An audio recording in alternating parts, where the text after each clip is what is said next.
You ask Tiger to calculate. This deals with linear inequalities with one unknown.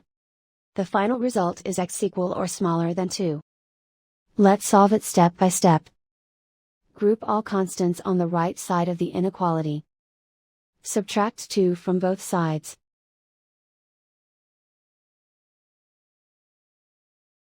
Group like terms.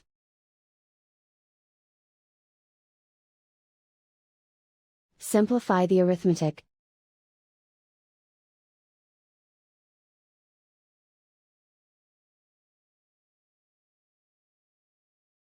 Convert the x into a positive number.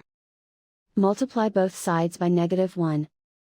Whenever you multiply or divide by a negative, reverse the inequality sign.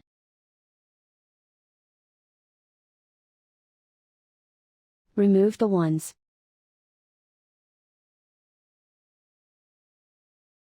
Simplify the arithmetic.